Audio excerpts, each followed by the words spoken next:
देखिए क्या दिया क्वेश्चन, भूमि पर स्थित बिंदु एक्स से ऊर्ध्वाधर टावर पी क्यू के शीर्ष क्यू का उन्नयन कोण 60 डिग्री है। बिंदु एक्स से 40 मीटर ऊंचाई पर स्थित बिंदु वाई से क्यू का उन्नयन कोण 45 डिग्री है। टावर पी क्यू की ऊंचाई तथा दूरी पी एक्स ज्ञात कीजिए। टावर पी क्यू की तो ऊंचाई पूछी है आपसे तथा दूरी पी एक्स ज्ञात कीजिए। देखो बहुत ही इंपॉर्टेंट क्वेश्चन है, आप इसे इंपॉर्टेंट लिख लो, बहुत ही इंपॉर्टेंट क्वेश्चन क्वेश्चन है, आप इसे इंपॉर्टेंट नोट कर लो। ठीक है, क्यों? क्योंकि ये आपको 6 नंबर में पूछा हुआ क्वेश्चन है। कितने नंबर का आया हुआ है? 6 नंबर का आया हुआ है, और आप इसको बहुत ही इंपॉर्टेंट नोट कर लो। इसे किस तरीके से हल करेंगे, पहले हम डायग्राम के माध्यम से थोड़ा समझते हैं। ठीक है, देखो मैं एक डायग्राम बनाता हूं, आप समझना। ठीक है, देखो जहां पर दिया है बिन भूमि पर स्थित एक्स से ऊर्ध्वाधर टावर पी क्यू, जैसे कि मान लो यहां पर एक कोई टावर है,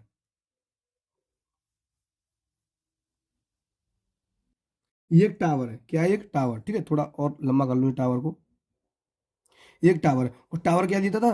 उधर टावर पी क्यू, टावर क्या दिया? पी क्यू, यानी कि टावर क्या है? पी क्यू एक टावर है। इतना समझ में आ गया हुआ? भूमि पर स्थित बिंदु एक्स से, यानी कि यहाँ भूमि पर इधर या इधर कोई बिंदु एक्स स्थित है, जैसे मान लो यहाँ पर कोई बिंदु एक्स स्थित है, यहाँ पर बिंदु एक्स है, क्या है? एक्स। एक्स से टावर पी क्यू के शीर्ष क्यू का उन्नयन कोण क्या है? क्यू का उन्नयन कोण, यानी पी क्यू के शीर्ष क्यू का उन्नयन कोण। यहां से क्यू का उन्नयन कोण पूछा है, तो आपको पी क्यू यहां माना ना, तो आपने ये गलत माना, तो यहाँ पर क्यू होगा, यहाँ पर पी होगा। ठीक है, यहाँ तो कोई दिक्कत नहीं होगी। यहां से इसका जो उन्नयन कोण है, उन्नयन कोण ये दिया है आपका कितने डिग्री का? 60 डिग्री का दिया है। ठीक है, यहां से आप इसे यूं करके मिला देंगे, यहाँ तो कोई दिक्कत, तो आप कहेंगे भैया यहाँ तो कोई दिक्कत नहीं होगी। बिंदु एक्स से 40 मीटर ऊंचाई पर, बिंदु एक्स से 40 मीटर ऊंचाई पर, यानी यहाँ कोई 40 मीटर की ऊंचाई पर, तो यहां से यहां तक 40 मीटर ऊंचाई हो गई। 40 मीटर की ऊंचाई पर बिंदु वाई, यहाँ पर कोई बिंदु है, क्या है? कौन सा बिंदु है? वाई। यहाँ पर कोई वाई बिंदु है, वाई। वाई से क्यू का उन्नयन कोण, यहाँ वाई से इस क्यू का उन्नयन कोण पूछा है आपसे, क्यू का उन्नयन कोण दिया है, वाई से क्यू का उन्नयन कोण 45 डिग्री है, यानी कि अब आप इसे यूं करके मिला देंगे और ये कोण हो जाएगा आपका 45 डिग्री का। ठीक है, टावर पी क्यू की ऊंचाई, टावर पी क्यू इसकी ऊंचाई पूछिए आपसे। ठीक है, तथा पी एक्स ज्ञात कीजिए, और पी एक्स ये दूरी भी आपसे पूछिए। ठीक है, तो आपको क्या करना है, यहाँ पर कुछ बिंदु नहीं दिया है तो यहाँ पर भी आप कोई ना कोई बिंदु डाल दें, जैसे P Q Y X Y आ गया तो यहाँ पर जेड, जेड डाल दें, ये बिंदु जेड हो गया। ये 40 मीटर है, तो यहाँ से यहाँ तक की दूरी भी 40 मीटर होगी, क्योंकि ये दोनों दूरी आपस में ये दोनों बराबर है, यहाँ और ये बराबर है, तो ये भी 40 होगी। लेकिन अगर मैं इस पूरे को एच मान लेता हूँ, यहाँ से यहाँ तक की दूरी को, कुल दूरी को एच मान लेता हूँ, क्या मान लेता हूँ? एच मान लेता हूँ। जब ये पूरी दूरी एच होगी, तो ये पूरी दूरी एच में से ये इतनी कम हो जाएगी, तो यहाँ पर हो जाएगी 40 माइनस एच, इतनी क्या हो जाएगी? या एच माइनस 40 कह सकते हैं, एच माइनस के 40। कैसे बची एच माइनस 40? ये पूरी क्या है? एच, एच में से इतनी मैंने कम कर दी, एच माइनस 40 ये बची। आप यहाँ पर लिखेंगे, जो चीज आपको दी हुई है वो आपको लिखेंगे यहाँ पर। ठीक है, तो किस तरीके से लिखेंगे आप, आपको लिखना भी सीखना है, क्यों एग्जाम में लिखने के ही नंबर मिलते हैं। ठीक है, तो आप लिखिए किस तरीके से लिखेंगे।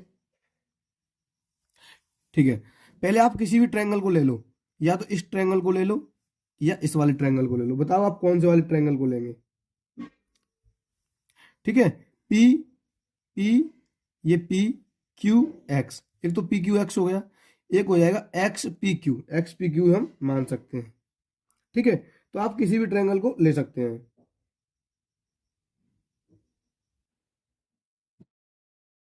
देखिए अब आपको क्या करना है, जैसे आप पहले इस वाले ट्रायंगल को ले ले, तो एक्स पी क्यू में लिखेंगे समकोण,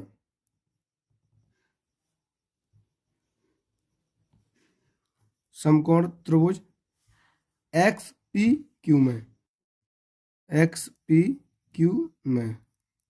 ठीक है, एक्स पी हो गया, ये पूरा पी क्यू बटे ये, इन दोनों में किसका रिलेशन होता है? टेन थीटा का, तो ये हो जाएगा लंब बटे आधार, लंब पूरा दिया एच, एच माना है मैंने, तो एच बटे ये आधार हो जाएगा पूरा आधार, ठीक है, आर को आप कुछ भी मान सकते हैं, एक्स मान लो, आर को क्या मान लो, मैंने एक्स मान लिया, ये एक्स हो गया, तो ये भी एक्स होगा, क्यों, ये दोनों पूरी बराबर है, तो एच बटे एक्स बराबर, और यहाँ पर जो एंगल लेंगे हम 60 डिग्री लेंगे, तो ये जाएगा 10 60। ठीक है, यहाँ तक कोई दिक्कत नहीं होगी, मैं समझता हूँ। तो यहाँ पर एच बटे एक्स बराबर √3, इसके नीचे 1 मानेंगे, क्रॉस मल्टीप्लाई करेंगे तो एक्स √3, एच बराबर आ जाएगा एक्स √3। ठीक है, एक्स बराबर एच बराबर क्या आ गया, एक्स √3। यहाँ तक कोई दिक्कत, तो आप कहेंगे भैया यहाँ तक कोई दिक्कत नहीं हुई होगी आपको। ठीक है, मैं इसे हटा देता हूँ अब। उसके बाद में पुनः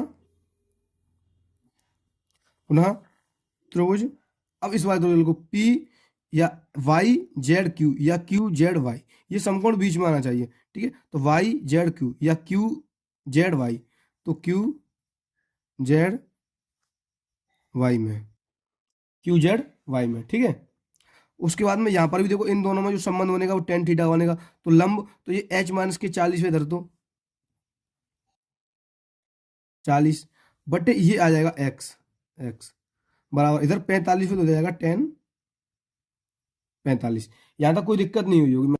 देखिए अब एच -40 बटे एक्स, और 10 45 की वैल्यू होती है 1, इसके नीचे 1 लिखेंगे, जो क्रॉस मल्टीप्लाई करेंगे, एक्स बराबर आ जाएगा यहाँ पर एच माइनस के 40। ठीक है, यहाँ तक कोई दिक्कत, तो आप कहेंगे भैया यहाँ तक कोई दिक्कत नहीं है। देखो इसे समीकरण 1 दे दो आप, यहाँ पर एच बराबर दिया है, यहाँ पर एक्स बराबर दिया है, दोनों तरफ एच बराबर निकालो, दोनों तरफ एच बराबर। ठीक है, दोनों तरफ क्या निकालें, एच, तो यहाँ से एच निकालेंगे तो 40 इधर आ जाएगा, तो एच बराबर 40 इधर प्लस को हो जाएगा एक्स प्लस के 40।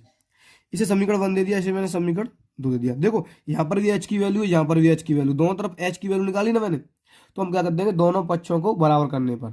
ठीक है, क्योंकि ये और ये एच इधर एच इधर, भाई ये दोनों बराबर, तो ये दोनों भी बराबर होंगे, तो लिखेंगे आप दोनों समीकरणों की, समीकरण 1 और समीकरण 2 की तुलना करने पर, समीकरण 1 व समीकरण 2 की तुलना करने पर। समीकरण 1 दिया है एच बराबर एक्स √3, तो एच को हम नहीं लेंगे। ठीक है, तो एक्स √3 तुलना करेंगे तो ये दोनों बराबर हो ही गए, एक्स √3 आ गया बराबर। अब इसको ले लेंगे एच बराबर एक्स प्लस के 40। ठीक है, देखो इधर भी एक्स है, इधर भी एक्स है, इस एक्स को इधर ले आए, इस एक्स को इधर ले आए। ठीक है, तो यहाँ से एक्स की वैल्यू आ जाएगी, तो ये एक्स √3 माइनस की एक्स हो जाएगी बराबर, इधर बचेंगे 40, कितने बचेंगे 40। यहाँ पर एक्स है, एक्स दोनों तरफ एक्स कॉमन ले लेंगे, तो एक्स कॉमन लेंगे तो यहाँ √3 -1 बचेगा बराबर 40। यहाँ तो कोई दिक्कत नहीं होगी आपको, मैं समझता हूँ। ठीक है, यहाँ से एक्स की वैल्यू निकालेंगे तो इसका इसमें गुणा हो रहा है, तो इसमें भाग होगा, तो यहाँ से एक्स बराबर हो जाएगा 40 बटे में √3 -1। ये आपकी एक्स की वैल्यू आ गई, क्या आ गई, एक्स की वैल्यू। और आपको पता होगा कि जब भी संख्या हमारी रूट के अंदर आती है नीचे, जब भी हमारी संख्या नीचे रूट के अंदर आती है, तो हम उसे रूट के अंदर छोड़ते ही नहीं, क्या करते हैं, हम उसे रूट के अंदर नहीं छोड़ते हैं, तो हम क्या करेंगे, उसका ऊपर नीचे हर का परमेकड़ कर देंगे। तो इसका परमेकड़ करेंगे तो ऊपर नीचे √3 + 1 से, और नीचे भी √3 + 1 से क्या करेंगे, मल्टीप्लाई करेंगे। अगर नीचे माइनस है तो प्लस से करते हैं, अगर नीचे प्लस है तो माइनस से करते हैं। ठीक है, यहाँ तक कोई दिक्कत, तो आप कहेंगे भैया नहीं, एक्स बराबर 40 का गुणा इधर होगा, तो ये 40 √3 + 40 हो जाएगा। 40 का गुणा √3 में 40 √3 + 40 गुणा 1 में 40। देखो यहाँ पर √3 -1 √3 + 1, आपने एक फॉर्मूला पढ़ा होगा, आपने एक फॉर्मूला पढ़ा होगा A² - B² का, ये होता है एक ब्रैकेट में A + B, एक ब्रैकेट में A - B। ठीक है, ये फॉर्मूला होता है। तो देखो यहाँ पर एक में जुड़ रहा है, एक में घट रहा है, यहाँ पर एक में जुड़ रहा है, एक में घट रहा है, तो हमें इसे ऐसे लिख सकते हैं, A² - B², यानी A की जगह क्या है √3, तो √3 का वर्ग माइनस, और इसकी जगह क्या 1, तो 1 का वर्ग। ठीक है, यहाँ तक कोई दिक्कत नहीं है ना। तो ऊपर आ जाएगा 40 √3, ठीक है, और प्लस के 40 बटे √3 का वर्ग होता है 3 -1 का वर्ग 1, 3 में से 1 जाएगा, 2 बचेंगे। ठीक है, मैं इधर लिख देता हूँ, तो इधर हो जाएगा 40। ठीक है, यहाँ से 2 से कट जाएगा, तो आप एक काम करें, इस 40 को आपने जो कॉमन लिया था ना, कॉमन जो 40 यहाँ से कॉमन लिया था, इस 40 का यहाँ मल्टीप्लाई किया था, यहाँ पर मल्टीप्लाई, इस 40 को कॉमन ले लें आप तो अच्छा रहेगा। तो 40 बाहर आ जाएगी, तो यहाँ √3 प्लस के 1 बचेगा, बटे 3 बचेगा, 2 बचेगा। इस 2 से ये कट जाएगी 40 20 बार, ठीक है। तो यहाँ पर जो आ जाएगा 20 कोष्टक में √3 प्लस 1, ठीक है। ये आ जाएगा एक्स का मान, क्या आ जाएगा, एक्स की वैल्यू आ जाएगी, एक्स की वैल्यू। और आपने एक्स को क्या माना था, देखिए आपने एक्स को क्या माना था, तो आपने एक्स को माना था एक्स और पी के बीच की दूरी, एक्स और पी के बीच की दूरी आपसे पूछा है, ठीक है। आपसे पूछा है एक्स पी के बीच की दूरी, मैं बताऊंगा आपको, आपसे पूछा है या नहीं पूछा है, एक्स और पी के बीच की दूरी। देखो पी एक्स ज्ञात कीजिए, पी एक्स ज्ञात करनी है, ठीक है। तो पी एक्स आ गई, और आपको टावर पी क्यू की ऊंचाई भी चाहिए, तो आपको टावर पी क्यू की ऊंचाई भी चाहिए। तो यहाँ पर एक्स की वैल्यू आ गई, ठीक है। अब क्या करेंगे, आप किसी भी ट्रायंगल्स को ले लें, या फिर आप यहाँ से वैल्यू पुट कर दें, ठीक है। मैं बता दूं, नेक्स्ट स्टेप बता दूं अगले पेज में, समझिए यहाँ पर समझिए अब, ठीक है। देखो पहले मैंने निकाला था एक्स एच बराबर x√3, ये समीकरण 1 था मेरा, ठीक है। और जो मैंने अब जो वैल्यू निकाली वो एक्स बराबर 20 और ब्रैकेट में √3 प्लस 1 निकालिए, ठीक है। तो आप एक्स का मान यहाँ पर रख दो, समीकरण 1 में लिखेंगे एक्स का मान समीकरण 1 में रखने पर, एक्स का मान समीकरण 1 में रखने पर एक्स की वैल्यू कहाँ रख देंगे आप, यहाँ पर। तो यहाँ पर एच बराबर x√3, तो h बराबर एक्स की पे क्या रखेंगे ये, तो 20√3 प्लस 1, ये तो ऐसे गुणा में √3, ठीक है। यहाँ से मल्टीप्लाई करिए आप, देखो 20 का मल्टीप्लाई इधर होगा, इधर पहले इसमें करेंगे, तो 20√3, पहले इसका मल्टीप्लाई इसमें कर ले, फिर इसका कर ले तो अच्छा रहेगा। तो देखो ये हो जाएगा 20√3 प्लस 20 गुणा में दिया √3, ठीक है। अब देखो आप आराम से कर लेंगे आप, √3 का गुणा इधर होगा, तो √3 का गुण √3 से होगा, तो 3 हो जाएगा, और 20 दिया 60 हो जाएगा, ये हो जाएगा 60 प्लस, और √3 का इसमें होगा 20 में, तो ये हो जाएगा 20√3, ठीक है। ये कितना हो जाएगा 20√3, तो ये आपका आंसर आ जाएगा, ठीक है। अगर आपको कुछ कॉमन लेना है इसमें से, आप कुछ कॉमन भी ले सकते हैं। क्या कॉमन आएगा, तो आप कहेंगे भैया इसमें से 20 कॉमन आ जाएगा, क्या आएगा 20, कितना आ जाएगा 20, तो यहाँ से आप 20 कॉमन ले लेंगे, 20, तो 20 कॉमन लेंगे तो 20 से 60 में भाग जाएगा, तो 3 बच जाएगा, प्लस 20 से 20 कट जाएगा, तो ये √3 आ जाएगा, ठीक है। ये आ गया आपका अविष्ट ऊंचाई। कैसी ऊंचाई आ गई, अविष्ट। अविष्ट क्यों कहते हैं ऐसे, क्योंकि ये जो रूट वाली संख्या होती है अविष्ट ऊंचाई से कहते हैं, अविष्ट ऊंचाई, ठीक है। ये आपका आंसर आ गया, और ये क्या है आपका एच आया, ठीक है। अगर आपको वीडियो अच्छी लगी तो वीडियो को लाइक करना और चैनल को सब्सक्राइब करना बिल्कुल ना भूलें। मिलते हैं नेक्स्ट वीडियो में। जय हिंद, जय भारत।